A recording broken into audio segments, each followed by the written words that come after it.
अस्सलाम वालेकुम dear students, कैसे हैं आप लोग। उम्मीद है कि आप सब ठीक होंगे और अच्छे से होंगे। आज का जो टॉपिक है हमारा वो क्वेश्चन नंबर 6 से ऑनवर्ड्स है। हमारी एनसीईआरटी की सिलेबस में जो एक्सरसाइज है 3.1 उससे आगे आज क्वेश्चन नंबर 6 से आगे आज हमें क्वेश्चंस करने हैं। लास्ट जो लेक्चर था वो question number 4 and question number 5 के रिगार्डिंग था। आज क्वेश्चन नंबर 6 से ऑनवर्ड्स देखते हैं कहाँ तक पहुँचते हैं। लेकिन जो आज का टॉपिक है, आज का जो क्वेश्चन है हमारे पास, उसके लिए आपको प्रीवियस वीडियो जो था इक्वलिटी ऑफ मैट्रिसेस जो मैंने पढ़ाया था वो आपको इम्पॉर्टेंट है। पहले वो आपको देखना है, फिर आप इस क्वेश्चन नंबर 6 को देख सकते हैं। क्वेश्चन नंबर 7 जो है वो भी इसी रिलेटेड है। ये जो क्वेश्चन जो है वो खाली उसी रिलेटेड है। इक्वलिटी ऑफ मैट्रिसेस का जो लेक्चर मैंने दिया था उसी के रिगार्डिंग है। उम्मीद है कि आपको वो लेक्चर समझ आया होगा। आज का जो टॉपिक है वो उसी के रिगार्डिंग है, उसी के बेसिड पे है। जिसको वो समझ आया होगा उसको ये ईजी अंडरस्टैंड हो जाएंगे ये दो क्वेश्चंस, ठीक है। तो देखते हैं आज का क्वेश्चन नंबर 6 क्या बोलता है। Find the value of x y and z. हमें एक्स वाई और जेड के वैल्यू निकालने हैं। जैसे आपने 10th क्लास में देखा होगा लीनियर इक्वेशन इन 2 वेरिएबल्स में, वहाँ पे भी आपको एक्स वाई और जेड के वैल्यू निकालने होते थे। यहाँ पे भी आपको वही वैल्यूबल निकालने हैं, एक्स वाई और जेड के वैल्यू निकालने फ्रॉम द फॉलोइंग इक्वेशंस। यहाँ पे इन इक्वेशंस लिखा है लेकिन इक्वेशंस नहीं होना चाहिए, यहाँ पे फॉलोइंग मैट्रिक्स होना चाहिए क्योंकि उन्होंने यहाँ पे मैट्रिक्स दिए हैं, ठीक है। ये भी ठीक है कंसेप्ट इक्वेशंस, क्योंकि उनको पता है कि जब इनको ये सॉल्व करके लेंगे उनको आपस में क्या लास्ट में इक्वेशंस बन जाएंगे और आपको उनमें से वैल्यू निकालने हैं। चलो ठीक है, देखते हैं क्या हो जाएगा आगे। सबसे पहला ये पहला वाला पार्ट है, यहाँ पे एक मैट्रिक्स है is equal to this matrix. ये वाली मैट्रिक्स बराबर है इस मैट्रिक्स में। जब मैंने इक्वलिटी ऑफ मैट्रिक्स पढ़ाया है वहाँ पे मैंने आपको बोला है when two matrix are said to be equal then their corresponding elements must be equal, ठीक है। तो वहाँ पे जब दो मैट्रिक्स आपस में इक्वल होंगे, ये पानवन क्या मैट्रिक्स पानस इक्वल आसान तेल तमन कॉरस्पॉन्डिंग एलिमेंट पानवन इक्वल। तो ये तथ लगाओ सू कंसेप्ट तिज ओरे वोन यम मैट्रिक्स पानवन इक्वल, ठीक है। तो तेल कॉरस्पॉन्डिंग एलिमेंट्स पानवन इक्वल। ईजी सी बात है। पहला वाटर पार्ट है जो ये वाली मैट्रिसेस हैं और ये वाली मैट्रिसेस हैं, ये आपस में इक्वल हैं। तो इनके कॉरस्पॉन्डिंग एलिमेंट जो हैं वो आपस में इक्वल होंगे। सॉल्यूशन यहाँ से देखिए 4, 3, x और 5 ये एक मैट्रिक्स हैं। बोलते हैं ये इस मैट्रिक्स के इक्वल है y, z, 1 और 5। देखो बेटा, जब ये दो मैट्रिक्स आपस में इक्वल है, हमने पढ़ा है, फिर इनके कॉरस्पॉन्डिंग एलिमेंट्स भी आपस में इक्वल होते हैं। तो ये 4 किसके बराबर होगा? y के बराबर है। तो मैं लिख सकता हूँ यहाँ पर y इज इक्वल टू 4। तो आ गया y का वैल्यू, फिनिश। फिर ये 3 किसके बराबर होगा? z के बराबर होगा। तो z इज इक्वल टू 3 हो गया। ये भी। फिर x किसके बराबर होगा? 1 के बराबर। तो x इज इक्वल टू 1, तो 5 इज इक्वल टू 5, ठीक है। तो मुझे यहाँ पे इन दो मैट्रिक्स में, इन दो इक्वेशंस में क्या निकला? ये एक्स वाई और जेड का वैल्यू आ गया। ये बहुत ही सिंपल है, इजी है। यहाँ पे डायरेक्ट हमें वाई, जेड और एक्स का वैल्यू आ गया है या एक्स वाई जेड का वैल्यू आ गया है। तो ये पहला पार्ट था, इसका बहुत ही इजी था। मुझे नहीं लगता है कि इसमें और कुछ समझाना पड़ेगा मुझे। अब जो है वो है पार्ट नंबर 2।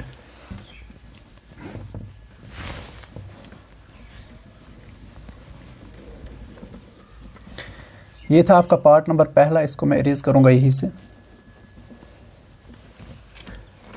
अब पार्ट नंबर 2 क्या है? देखिए पार्ट नंबर 2 क्या है? x plus y 2, 5 plus z x y, ये पहली मैट्रिक्स है और ये इक्वल है 6, 2, 5, 8। बेटा वही कंसेप्ट फिर से लग जाएगा। जब दो मैट्रिक्स आपस में इक्वल है, कॉरस्पॉन्डिंग एलिमेंट्स भी आपस में इक्वल होंगे। सबसे पहला ये वाला, ये जो x प्लस वाई है ना, ये एक एलिमेंट है, पूरा का पूरा ये एक एलिमेंट है। ये इसके पहले एलिमेंट के इक्वल है। तो मैं लिख सकता हूँ यहाँ पे x plus y is equal to 6, ठीक है। तो हो गया ये। फिर 2 इज इक्वल टू 2, इसको मैं लिखूंगा ही नहीं, ये इक्वल है। 5 plus z is equal to 5 लिख सकता हूँ, ठीक है। X y is equal to 8, x y is equal to 8। बेटा यहाँ पे आपको 3 इक्वेशंस मिल गई, एक, ये दूसरी, ये तीसरी। बाय इंस्पेक्शन अगर आप देखोगे तो यहाँ पे मुझे इजी लग रहा है z का वैल्यू निकालने के लिए। तो यहाँ से मैं z का वैल्यू निकालूंगा। यहाँ से, ठीक है। मैं लिखूँगा यहाँ पे from equation second we get 5 + z = 5, तो z = 5 - 5 that is equal to 0। तो z का वैल्यू आपको यहाँ से मिल गया क्या, 0। तो अब मुझे निकालना किस किस का, x और y का, z का मुझे आ गया। अब आप देखिए x + y कितना है, 6 है, और x + y है 8 है, यही दो। मैं लिखूंगा फ्रॉम इक्वेशन फर्स्ट से मैं क्या करूंगा, x + y = 6, ठीक है। तो x यहाँ पे, तो x में यहाँ पे ऐसे ही लिखूंगा मैं, y का वैल्यू मैं निकालूंगा यहाँ से, x का भी निकाल सकते हैं, y का भी निकाल सकते हैं। y = 6 - x लिख सकता हूँ ना, इसको यहाँ पे ऐसे ही रखा, x को वहाँ पे शिफ्ट किया, ये प्लस था, ये मैंने वहाँ पे माइनस बन गया। तो इक्वेशन 4th में इसको नाम रखूँगा, ठीक है, ये वाली इक्वेशन 4th रखूँगा मैं। फिर क्या करूँगा मैं काम, फिर मैं इक्वेशन 3rd से लूँगा, फ्रॉम इक्वेशन थर्ड देखिए, नहीं, substitute the value of y in equation 3rd, substitute the value of y in equation 3rd। ये y जो मुझे निकला ना 6 - x, ये मैं सब्स्टिट्यूट करूंगा किस में, 3rd इक्वेशन में। ज़रा देखिए वहाँ पे क्या वैल्यू आ जाएगा मुझे, y का वैल्यू x ऐसे ही रहेगा, यहाँ पे 6 - x = 8 यही बनेगा, क्योंकि यहाँ पे y के बदले मैंने लिखा 6 - x, ठीक है। तो यहाँ पे थोड़ा सा मल्टीप्लिकेशन करते हैं, x × 6 हो गया 6x - x × x हो गया x²। इस 8 को भी यहाँ पे शिफ्ट करूँगा, ये 8 है वहाँ से = वहाँ पे शिफ्ट हो जाएगा, तो ये +8 है, ये -8 बन जाएगा = 0, ठीक है। अब मैं इसको थोड़ा सा क्या पॉलिनोमियल की फॉर्म में लाऊंगा, a² + bx + c, वही है ना, a² x + bx + c के फॉर्म में लाऊंगा। देखो स्क्वायर वाली टर्म को आगे लाऊंगा, फिर उसके बाद x वाली टर्म, फिर लास्ट में कांस्टेंट की टर्म रहेगी। तो यहाँ पे मैं क्या करूँगा काम, इसको पहले लाऊंगा, तो ये -x बन जाएगा। इसको मैं क्या, माइनस को जो है ना माइनस, इसको मैं कॉमन निकालूंगा, ठीक है। आप कंफ्यूज हो जाओगे, सबसे पहले मैं -x² लिख सकता हूँ यहाँ पे +6x, यहाँ पे -8 ऐसे = 0, ठीक है। तो माइनस मैं पहले नहीं लिख सकता हूँ, इसको मैं कॉमन निकालूंगा माइनस, वहाँ पे क्या बच जाएगा, मैं यहाँ पे अब लिखूंगा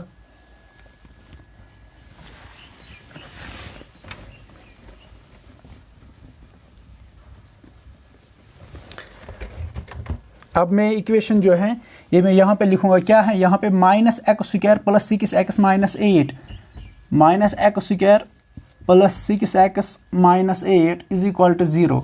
बेटा ये जो माइनस है इसको मैं ख़त्म करूँगा, कैसे, इनमें मैं सारी में से माइनस कॉमन निकालूंगा। जब मैं माइनस निकालूंगा कॉमन, ये बन जाएगा +x², ये बन जाएगा -x, ये बन जाएगा +8 = 0। जब माइनस कॉमन, जहाँ पे पहले अगर आपको माइनस ख़त्म करना होगा तो आपको क्या करना है, जो यहाँ पर माइनस होगा वो प्लस बन जाएगा, जो प्लस होगा वो माइनस बन जाएगा। तो x² - 6x + 8 = 0। देखो ये इसको अब हो जाएगा क्या, स्प्लिट द मिडल टर्म, आपने 10th में पढ़ा है ना, ये क्या हो जाएगा, split the middle term. 6x को क्या स्प्लिट करेंगे, यहाँ पे क्या बन जाएगा, x² - 2x - 4x + 8 = 0। ये आता होगा आपको split the middle term, class 10th में आपने पढ़ा होगा। फिर क्या करेंगे, यहाँ से 2x कॉमन निकालेंगे, यहाँ पे बच गया x - 2, यहाँ पे हम निकालेंगे 4 कॉमन, यहाँ पे बच गया x - 2 = 0। देखिए ना, x × x हो x², x × 2x - 4 × x - 4x minus +4 2 8 आ गया। तो यहाँ पे इधर और या x - 2 होगा 0 के बराबर, या x - 4 0 के बराबर होगा। यहाँ पे दो वैल्यू निकल जाएंगे x के, x = 2 या x = 4। आपके दो वैल्यूज निकले हैं x के, x = 2 और x = 4, ठीक है। तो देंगे हम वैल्यू, हमें क्या है, when x = 2, जब x का वैल्यू 2 है तो y का वैल्यू क्या आ जाएगा, y = x का 2 लेंगे यहाँ पे 6 - 2 दैट इज इक्वल टू 4। जब x का वैल्यू 2 है तो y का वैल्यू 4 आ जाएगा। When x is equal to 4 तो y का क्या वैल्यू आ जाएगा, 6 - 4 y का आ जाएगा 2। तो ये आपको वैल्यू आ गई किस किस के, देखो x का वैल्यू आ गया 2 तो y आ गया 4। जब x का वैल्यू 4 आ गया तो y इज इक्वल टू 2 तो z का आपका वैल्यू 0 ही है। आई होप कि आपको ये समझ आया होगा। अब इसका पार्ट नंबर 3 है, पहले आप ये उतारिए। इसका थर्ड पार्ट क्या है, देखिए x + y + z, दूसरा इसका है x + z, तीसरा y + z। यहाँ से और एक मैट्रिक्स है 9, 5 और 7। जब दो मैट्रिक्स आपस में इक्वल हैं तो इसके कॉरस्पॉन्डिंग एलिमेंट्स भी आपस में इक्वल है। देखो बेटा ये कॉलम मैट्रिक्स है कि नहीं, ये भी कॉलम मैट्रिक्स है। मैंने आपको समझाया था ना कॉलम मैट्रिक्स क्या है, जिसमें खाली एक कॉलम होगा उसको हम बोलते हैं क्या, कॉलम मैट्रिक्स। देखो यहाँ पे एक ही कॉलम है, x + y + z ये एक एलिमेंट है, x + z ये दूसरा एलिमेंट है इसका, y + z इसका तीसरा एलिमेंट है, मतलब एक ही कॉलम है। यहाँ से भी ये एक ही कॉलम है, हो गया क्या ये कॉलम मैट्रिक्स। अब क्या है कॉलम मैट्रिक्स में आपको पता ही है कि इक्वलिटी मैट्रिक्स का सेम प्रोसीजर यूज हो जाएगा। इक्वलिटी है तो आपस में कॉरस्पॉन्डिंग एलिमेंट्स भी आपस में इक्वल होंगे। तो लेट अस स्टार्ट। तो x + y + z is equal to 9 होगा, ये पहली इक्वेशन है, ये इसके बराबर है। दूसरी x + z is equal to 5, ये सेकंड इक्वेशन बन गई इसकी। y + z is equal to 7, ये तीसरी इक्वेशन बन गई है। तो यहाँ पे भी आपको x, y और z के वैल्यू निकाल के देने हैं। तो सबसे पहले मैं करूँगा, देखिए x + y + z, x + z और y + z, यहाँ पे z सेम है, ठीक है। तो मैं इन दो इक्वेशंस को क्या करूँगा, सबसे पहले ऐड करूँगा, ठीक है। तो वहाँ से मुझे कुछ निकलेगा, adding equation second and equation third, ठीक है। जब भी दो इक्वेशंस में आपको एलिमेंट सेम दिखने लगेंगे ना तो आप उनको पहले ऐड किया करो, ठीक है। तो वहाँ से आपको कुछ ना कुछ मिल जाएगा। हम देखेंगे x + z + y + z is equal to 5 + 7, यही हो जाएगा। मैंने इन दो को ऐड किया।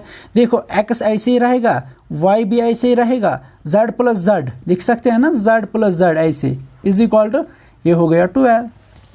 देखिए अगर आप नज़र गौर से देखोगे x + y + z, इस वाले हिस्से को x + y + z, देखिए x + y + z is equal to 9। क्या मैं इसके बदले 9 लिख सकता हूँ? हाँ बिल्कुल, ये इक्वलिटी किसके बराबर है, इन तीन एलिमेंट्स का सम कितना है, 9 है। तो मैं इन तीन के बदले यहाँ पे 9 लिखूंगा, प्लस लिखूंगा यहाँ पे एक z है इज इक्वल टू 12 है। आई होप ये आपको समझ आया होगा। तो यहाँ से मुझे निकला 9 + z is equal to 12।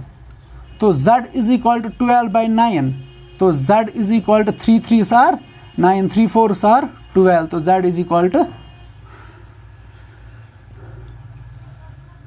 4/3। Sorry,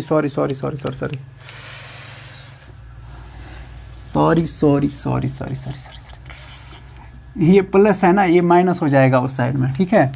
तो z is equal to 12 - 9, sorry ये यहाँ पे एडिशन में था इसलिए मुझे लगा मल्टीप्लिकेशन में है इसलिए मैंने डिवाइड किया, सॉरी ये प्लस में है, ये वहाँ पे हो जाएगा माइनस हो जाएगा। तो z इज इक्वल टू कितना आ जाएगा, यहाँ पे 3 आ गया। तो z का वैल्यू कितना आ गया, 3 आ गया।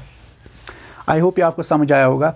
अब मुझे जब z का वैल्यू पता चल गया तो मैं यहाँ पे भी z है ना, तो यहाँ पे z का वैल्यू देंगे तो x का वैल्यू आ जाएगा, यहाँ पे z का वैल्यू देंगे तो y का वैल्यू आ जाएगा। सिंपल है, put z is equal to 3 in equation कहाँ पे, सेकंड में। तो वहाँ पे आपको निकलेगा x + 3 is equal to 5, x is equal to 5 - 3 that is equal to 2। तो x का वैल्यू आ गया आपके पास 2। ऐसे ही पुट यहाँ पे put z is equal to 3 in equation third, लिख सकता हूँ इक्वेशन थर्ड में। तो y + 3 इज इक्वल टू 7, तो y इज इक्वल टू 7 - 3, तो y इज इक्वल टू 4। तो यहाँ पे आपको z का वैल्यू 3 आ गया, x का वैल्यू 2 आ गया और y का वैल्यू 4 आ गया। तो आपको x, y और z के वैल्यू आ गए हैं। आई होप कि आपको समझ आया होगा। अब हम क्वेश्चन नंबर जो 7th है वो भी सेम डिट्टो यही क्वेश्चन है, वो भी तो वो मैं दिखाऊंगा। पहले आप ये उतारिए।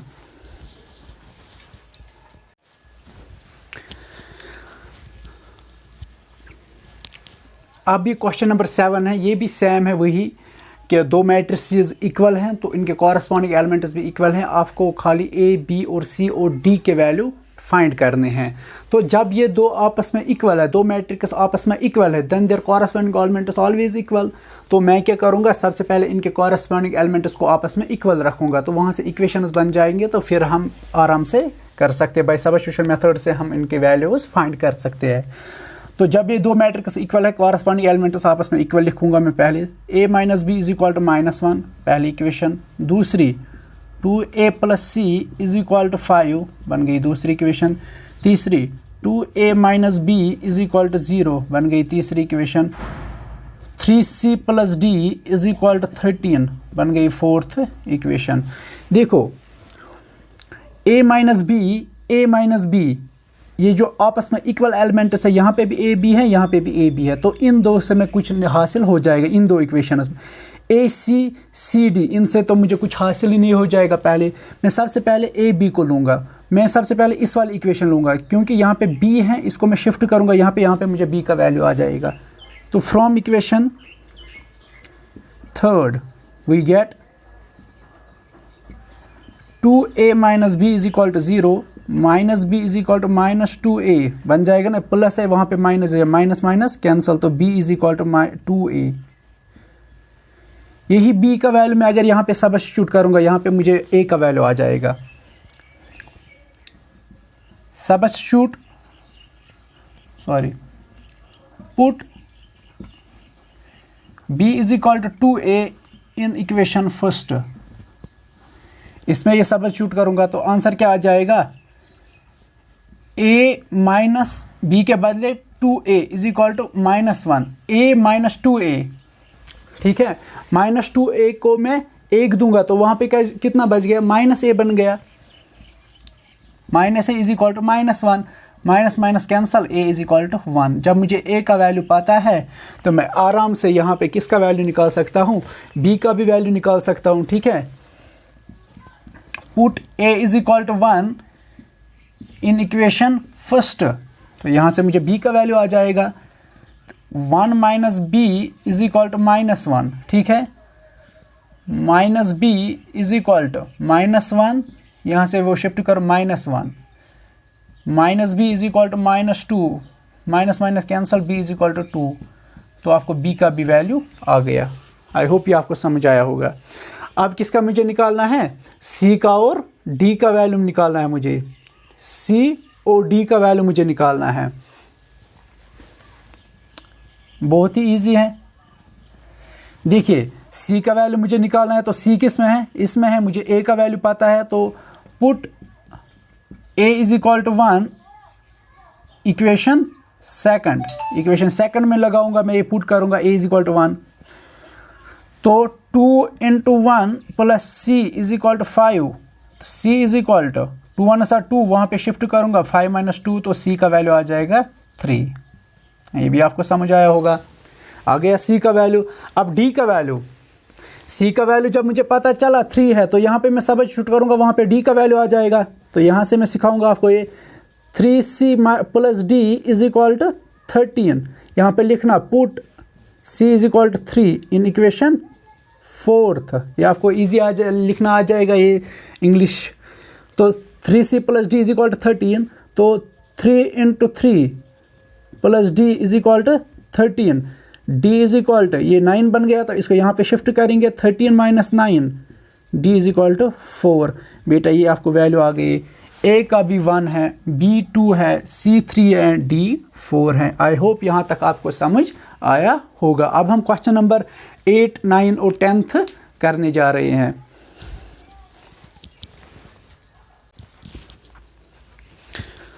अब क्वेश्चन नंबर 8 है। क्वेश्चन नंबर 8 बोलता है हमारे पास ए मैट्रिक्स है, ठीक है, is a square matrix if. कोई एक मैट्रिक्स कब स्क्वायर मैट्रिक्स होती हैं, ठीक है, यही इसका कहने का मतलब है। तो पहला पार्ट है m is less than n, m is greater than n और m is equal to n। चौथा है नन ऑफ दीज। ये ऑब्जेक्टिव टाइप क्वेश्चंस हैं। तो कब मैंने बोला है एक मैट्रिक्स स्क्वायर मैट्रिक्स होती है, जब number of rows equal to number of columns होते हैं। जब मैंने बोला था m is equal to n होगा, यही बोला था ना, नंबर ऑफ रोज ज़्यादा होंगे या नंबर ऑफ कॉलम्स कम होंगे, ये तो मैंने कभी नहीं बोला है। मैंने इक्वल, जब मैंने स्क्वायर मैट्रिक्स की बात की वहाँ पे खाली मैं बोलता हूँ number of rows equal to number of column, यानी कि m is equal to n। तो इसका थर्ड पार्ट जो है m is equal to n इसका राइट ऑप्शन है। तो क्वेश्चन नंबर 4 है, अब सॉरी क्वेश्चन नंबर 9 जो है ये क्या बोलता है कि ये जो दो पेयर ऑफ मैट्रिसेस हैं इनमें क्या x और y का वैल्यू हो सकता है ताकि ये जो दो मैट्रिक्स है आपस में इक्वल हो सकते हैं। मतलब कि x और y का वैल्यू क्या हो सकता है इनमें से, ठीक है, ताकि ये जो दो मैट्रिक्स है ये आपस में इक्वल बन सके। सबसे पहले हम देखेंगे ये जो x और x का वैल्यू है, यहाँ पे x इक्वेशंस हो जाएंगे। तो सबसे पहले देखेंगे क्या x का वैल्यू इक्वल रहता है हर एक जगह पे, हर एक इक्वेशन में। बेटा जब हम देखते हैं ना इसका x और y का value, x plus 7 is equal to 0 बन जाएगी ना पहली equation, x plus 7 is equal to 0। देखिए आप, ये हो गया ये ऊपर वाला क्वेश्चन। अगर आप अच्छे से देखोगे तो सबसे पहले हम इक्वेशंस को, जब ये दो आपस में इक्वल होंगे, ठीक है, तो इनके कॉरस्पॉन्डिंग एलिमेंट्स आपस में इक्वल होंगे। 3x plus 7 is equal to 0, ठीक है, तो x का वैल्यू क्या आ जाएगा, x इज इक्वल टू -7/3 आएगा ना, यही x is equal to x वहाँ पे -7 आ जाएगा, 3 यहाँ पे डिवाइड हो जाएगा, तो x इज इक्वल टू -7/3। तो यहाँ पे x का वैल्यू, तो यहाँ पे x का वैल्यू क्या आ जाएगा, 2 - 3x इज इक्वल टू 8, ठीक है, तो 3x is equal to 2, sorry ये शिफ्ट हो जाएगी 6 बन जाएगा ना 2, यहाँ से मैं अच्छे से समझाऊंगा। -3x ऐसे ही रहेगा, 2 वहाँ पे शिफ्ट हो जाएगा, -2 आ जाएगा, ठीक है, तो यहाँ पे आ जाएगा -3x is equal to 6, x is equal to -x is equal to 6/3 बन जाएगा कि नहीं बन गया, 3 1 are 3 2 are, x is equal to -2, sorry 2x - 3, sorry यहाँ पे मैंने एलिमेंट्स गलत लिखे थे। ये 2x - 3x है ना, वो इसका एलिमेंट है, 4 है, ठीक है, तो यहाँ से क्या बन जाएगा आपको, -3x is equal to 4 - 2 is equal to 2, तो यहाँ पे आपको मिल जाएगा x इज इक्वल टू -2/3। बेटा यहाँ पे ही आप देख सकते हो डिफरेंस क्या है मैट्रिसेस में। देखो x का वैल्यू क्या है, -1/3, x का वैल्यू क्या है, -2/3, ये तो आया x इज इक्वल टू -2/3। लेकिन एक ही इक्वेशन उसमें अगर हम एक ही मैट्रिसेस जो हैं इक्वेशन उसमें देखिए आप, x का वैल्यू डिफरेंट निकलता है, x is equal to -7/3, x is equal to -2/3। ये हो ही नहीं सकता है कि हमारे पास अगर दो मैट्रिक्स है उनमें x का वैल्यू क्यों, दो इक्वेशन में x का वैल्यू डिफरेंट निकला हो, ये हो ही नहीं सकता है। इट मीन्स कि it is not possible to find, हम ही नहीं निकाल सकते हैं और x और y का वैल्यू, क्योंकि यहाँ पे x के जो दो वैल्यूज है वो डिफरेंट निकल रहे हैं। अगर मुझे सेम यहाँ पे भी निकलता, यहाँ पे भी निकलता, तो फिर मैं ये वाले ऑप्शन को कुछ हो सकता है, क्योंकि यहाँ पे y + 1 is equal to 8, y यहाँ पे 7 निकलता है, तो ये वाला ऑप्शन मुझे चूज करना पड़ता है। लेकिन यहाँ पे आप अच्छे से देख सकते हो, यहाँ पे मुझे क्या आता है, x का वैल्यू जो होता है वो -7/3 और यहाँ पे x का वैल्यू -2/3, तो it is not possible to find, हम ये नहीं निकाल सकते हैं। आई बात समझ, क्योंकि यहाँ पे इक्वेशन का x का दो वैल्यू निकल गए, यहाँ पे 7/3, यहाँ पे 2/3, तो इम्पॉसिबल है दो x के डिफरेंट वैल्यू निकल सकते हैं एक ही दो ही मैट्रिक्स में, इसमें इन दो पेयर ऑफ इक्वल मैट्रिसेस में इट इज़ इम्पॉसिबल। इसीलिए हमने बी पार्ट का ऑप्शन चूज़ किया, नॉट पॉसिबल टू फाइंड, हम नहीं निकाल सकते x और y का वैल्यू ताकि ये दो मैट्रिक्स। अब क्वेश्चन नंबर 10 है। क्वेश्चन नंबर 10 क्या बोलता है the number of all possible matrices, कितने पॉसिबल मैट्रिसेस बन सकते हैं हमें ऑफ ऑर्डर 3x3 मैट्रिसेस कितने बन सकते हैं हमें, विद ईच एंट्री 0 और 1, हर एक एलिमेंट किससे बना होगा, 0 और 1 से। तो एलिमेंट कौन कौन से यूज होते हैं, 0 और 1। तो एक 3x3 मैट्रिसेस में कितने नंबर ऑफ एलिमेंट्स होते हैं, 9 नंबर ऑफ एलिमेंट्स होंगे। तो ये क्वेश्चन क्या बोलता है, मुझे बोलता है कि कितने पॉसिबल मैट्रिसेस बन सकते हैं इन 0 और 1 से, ठीक है, 3x3 मैट्रिसेस, 27, 18, 81, 520। चलो देखते हैं कैसे इस क्वेश्चन को हम करते हैं।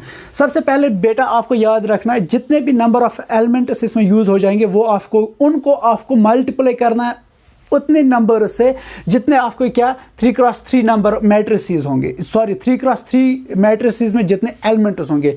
3x3 मैट्रिसेस में कितने नंबर ऑफ एलिमेंट्स होंगे? 9 नंबर ऑफ एलिमेंट्स, 3 3 सर 9, तो 9 नंबर ऑफ एलिमेंट्स होंगे। तो किन डिजिट से यूज होता है वो, किन नंबर से वो यूज होता है? 0 और 1 से।